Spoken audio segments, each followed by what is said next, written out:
Bom, a hora que quiser. Só o professor respondendo então a pergunta dele, não precisa filmar eu, entendeu? Só pra gente...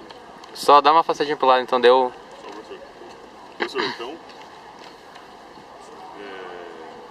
Deixa eu poder fazer a introdução pra gente. Faz uma introdução assim, bom, não sei. Depois a gente grava a introdução só nós, né? Porque eu tô chinelo. Não, tá de boa, tá mostrando sua camisa aqui pra cima.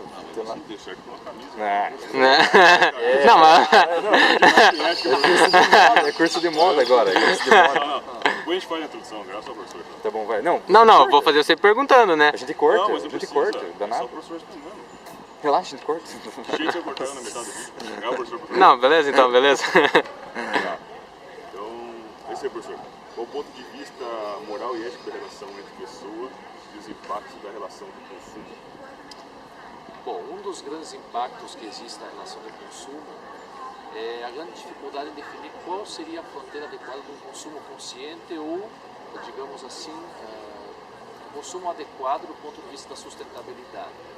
Então parece que a gente tem um impacto muito antagônico entre dois elementos. Um que nós podemos citar, que seria a sociedade do consumo, no qual você tem toda a técnica produzindo tudo aquilo que nós poderíamos consumir e que às vezes parece ser muito maior do que aquilo que realmente nós deveríamos consumir.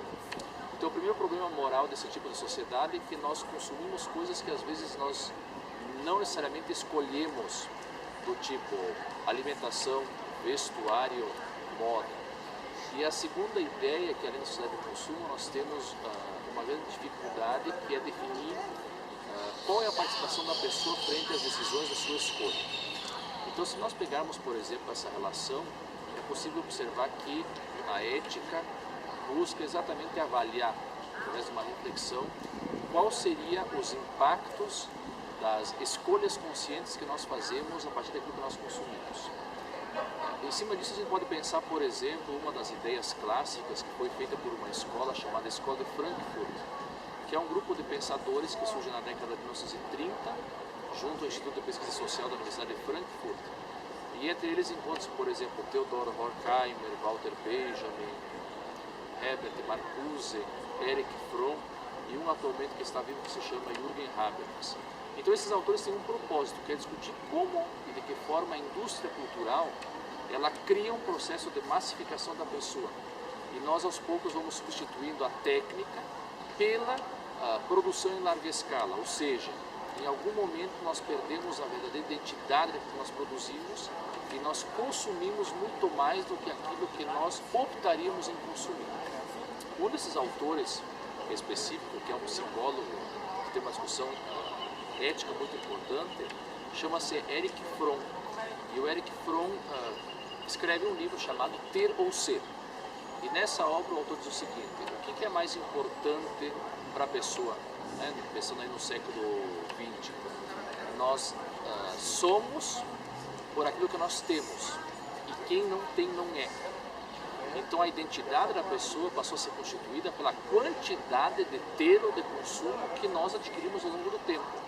Ou seja, quem tem é alguma coisa e quem não tem, do ponto de vista moral, econômico e social, não é considerado absolutamente nada. Essa ideia do Fromm é muito importante porque ela surge lá nos anos, né, na metade do século XX, e parece que de algum modo, se a gente pegar em conta a Constituição, por exemplo, o lado jurídico dessa esfera, a Constituição de 88, que é a sétima ou oitava na linha de constituições que o Brasil, República, teve desde o período imperial, 1924, ela definiu alguma coisa para tentar justificar o fato de que nós não podemos ser avaliados pela quantidade de coisas que nós temos, mas pela quantidade de direito que é anterior à quantidade que uma pessoa pode ter.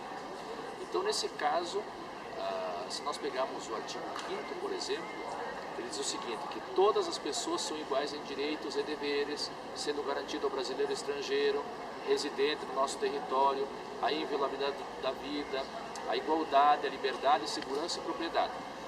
Então nós fazemos um contraponto que o aspecto jurídico, ele é uma barreira, uma fronteira, que define que numa sociedade do consumo e o ter e a posse representam muito mais do que realmente a pessoa poderia ser, o aspecto jurídico diz não, em algum momento nós somos portadores de direito independente da quantidade de coisa que nós temos. E especificamente um inciso do artigo 5º, que é o inciso 49, diz que em nenhum momento, nenhum tipo de justificativa ela pode ser atentatória contra os direitos fundamentais da pessoa. Então, nesse caso, nada que a sociedade do consumo possa criar, ele pode desrespeitar os direitos fundamentais que nós temos. Quais direitos fundamentais que nós temos? Todos aqueles que são direitos naturais. Alimentação, locomoção, liberdade, trânsito, circulação, direito de escolha, de possibilidade.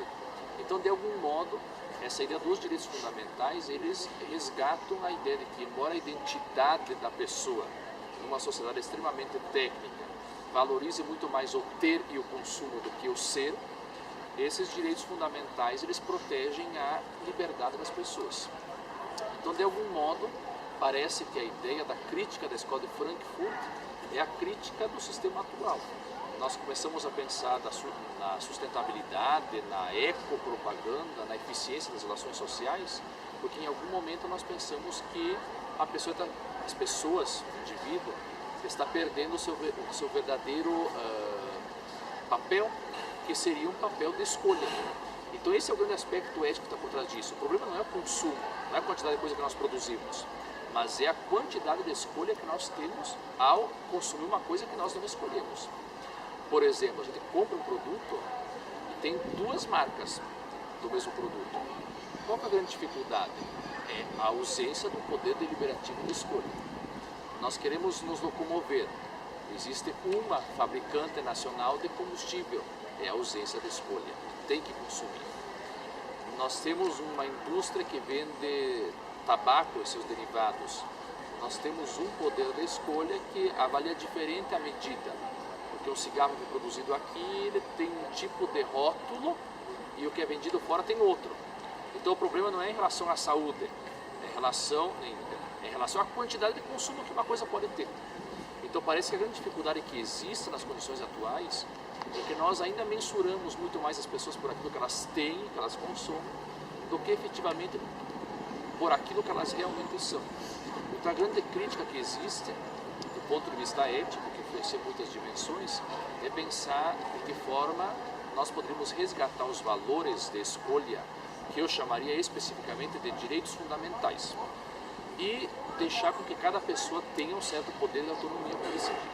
Acho que essa é a discussão que vocês estão abordando e discutindo, que nós podemos relacionar do ponto de vista ético, permite pensar de que forma, nas instituições sociais, as pessoas deveriam levar em conta muito mais a sua escolha para decidir o que querem fazer. E em algum modo, o grande problema que existe é que as pessoas desconhecem o que realmente podem fazer.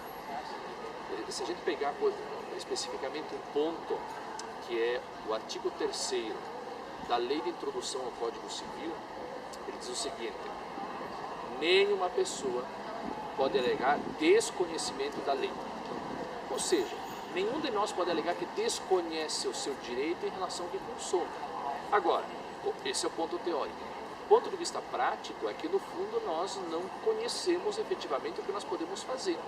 Um analfabeto que não sabe ler, que no Brasil são 10 milhões, ele tem desconhecimento total. Um indígena, né? Uma pessoa, um morador de rua, uma pessoa que tem um certo tipo de deficiência.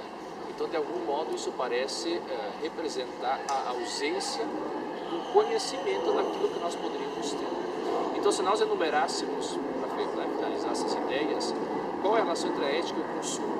Existe uma hierarquia. O consumo é determinado pela quantidade de legislação em que nós empregamos numa sociedade. O que a gente pode consumir? O que as pessoas têm? A quantidade de conhecimento em cima dos direitos fundamentais que elas têm. Beleza, professor? Obrigado. Obrigado. Professor, só para fechar.